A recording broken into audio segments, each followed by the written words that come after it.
Hi, this is Colin Edwin from Porcupine Tree, and you're watching Morow.com.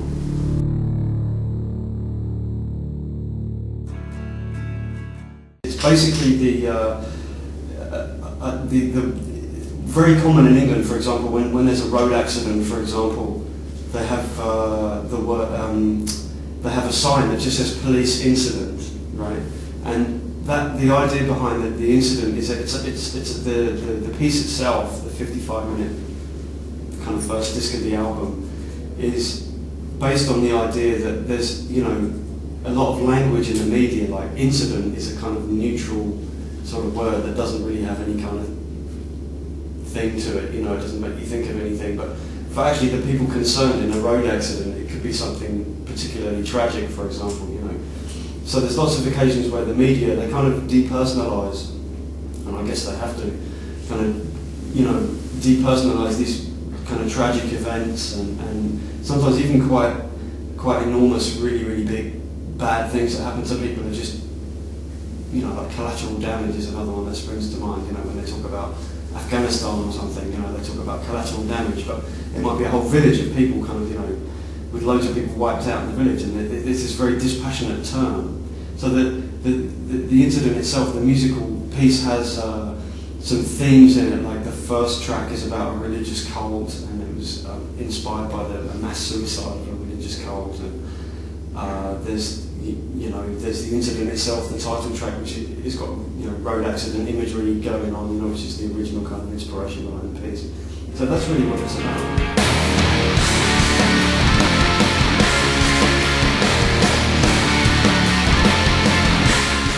Personally, I think the incident is it's a really good blend of what I would call old PT and new PT. So for me, there's elements of the incident that sound like they could be on Stupid Dream or something. There's that kind of spacier aspect to Porcupine, not the kind of earlier, more kind of space rock, if you like, stuff like Voyage 34. That's long gone, but there's elements of maybe things that could have been on Stupid Dream, but also things that we've been doing for the last few records is sort of heavier sections as well. So I think it's the most complete blend of where we've been at for the last few records, married with where we were a few years ago. So in theory it should appeal to more people, more of the people that like the older. We always used to get people, you know, within a century of Dead Wing saying that they preferred the older albums. I haven't actually heard that so much this time around, so maybe that's why.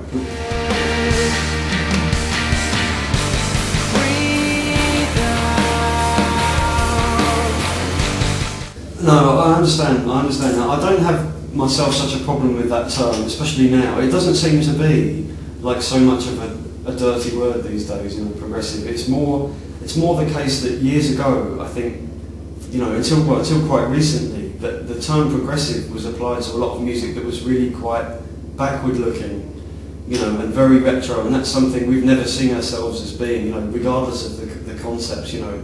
I mean, there's a wealth of difference between what we do and, you know, all these kind of records about hobbits and elves and stuff, you know, that people give us sometimes after the show.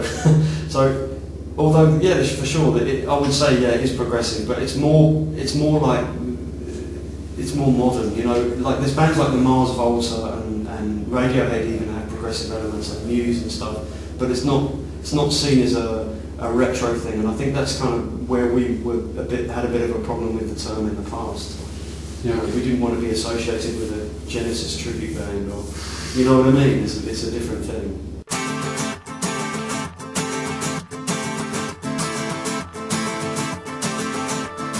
Well, actually, I have to say that's Steve's fault. No. But what I mean is, he kind of envisaged that track, and I know this, as a sort of a homage to Pink Floyd rather than a rip-off. You know, that's kind of his thinking behind it. I mean, everyone's going to hear that, obviously, and think it sounds just like something off Animals, and you know, of course it does. I mean, but that actually is the whole point.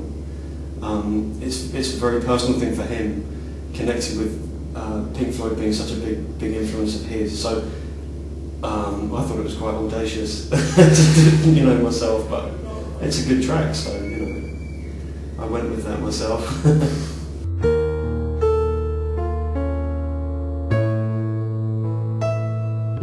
Most of the incident itself was something that Steve presented to us, most of it, but not all of it.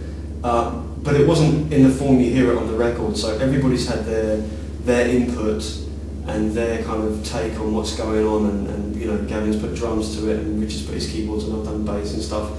So most of the incident was conceived quite a long time, but before we actually went to record it by Steve. But then we also did a 2-week group writing session that the second disc has come from. So the second disc is the separate tracks that were all group compositions, and where we all bashed out the whole lot, sitting in a room together, you know, for 2 weeks, discussing things and playing things and trying different things out.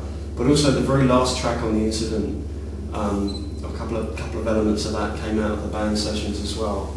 And I think that was the final part. And actually, I Drive the Hearse, the last track on the incident.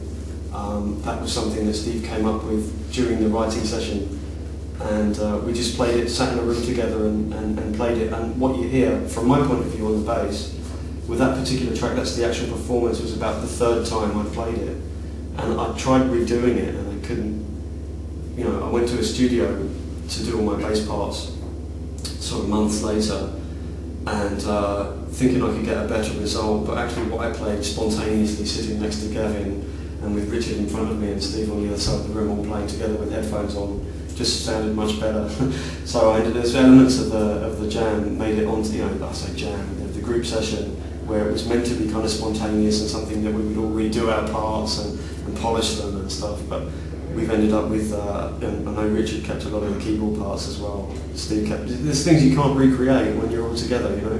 It's very hard to, on a technical level you might think, oh, it's better to get separation and track everything separately, but there's a key ingredient that's missing, and it's the dynamic thing when you're together, and the atmosphere. It's something you can't get on your own.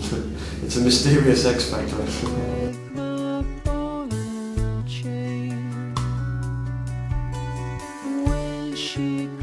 Yeah, well, what we discovered with the EP that we did after Fear of a Blank Planet was that it didn't get any exposure. And we were a bit disappointed that the music that we left off Fear of a Blank Planet that ended up on Neil Recurring wasn't left off for any reason of the fact that we didn't like it or we didn't like the quality or anything like that. It was just that we wanted to make a very concise album with Fear of a Blank Planet, and we had this stuff left over, and it didn't really fit. If we added it into the running order of the album, then it kind of seemed to lose something. So we left them off, and then we released them later on that year, and unfortunately it didn't seem to get much exposure, and a lot of people didn't know about the material, and we were very disappointed by that. So we decided the best thing to do was to make it a double album, basically, and we didn't want to leave anything off. So we went through various phases. There was a lot of thought with every Porcupine Tree album goes into the sequencing of the tracks and the order of the tracks and what should be on there and what shouldn't be on there. And we just went round in circles until we all decided, let's put everything out, you know, just now with the album, give everything a chance. And we didn't think the record company were going to go for it, but they did, so that's what we've ended up with. And I'm very happy with that.